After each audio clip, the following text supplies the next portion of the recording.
Due to the increased poaching incidences in the area, both the Namibian police and nature conservation guards have tightened security within the Bwabwata and other protected areas in the Zambezi region. This, however, does not augur well with the San community who reside inside the park and whose livelihood is dependent on wild fruits. Mafuta John, who is a member of the Village Development Committee in the area, says his community is now living in fear for being mistaken as poachers and fear they'll be shot while looking for wild fruits. They say the wild fruits are now in abundance after the rainy season has ended.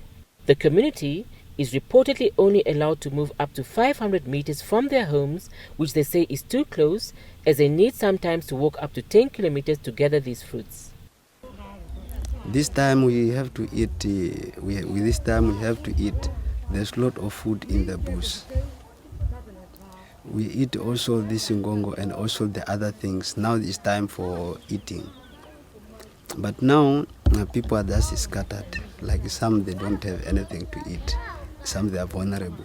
So they are just scattered in the village. And they are just waiting for the vehicle to come. Maybe government will give us something. The San community also dig the medicinal devil's claw, which is high in demand in developing countries. The commodity is sold to tourists and other established buyers. A person can earn up to $10,000 from a single harvest of the herb, which the San harvests to sustain their lives.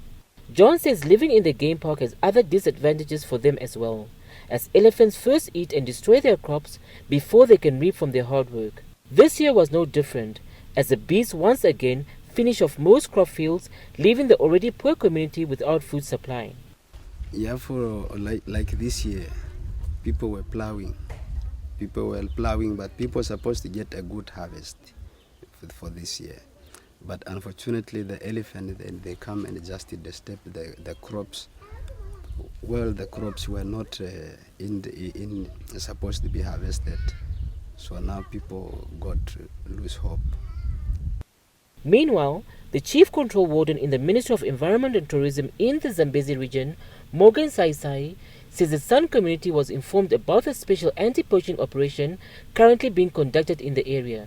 He says measures have been put in place such as police-guided harvesting expeditions to collect the devil's claw and other wild fruits for the San community. Saisai says the uncontrolled movement of the San community confuses their operations, as some of them even accommodate the syndicates that are destroying wildlife in the park.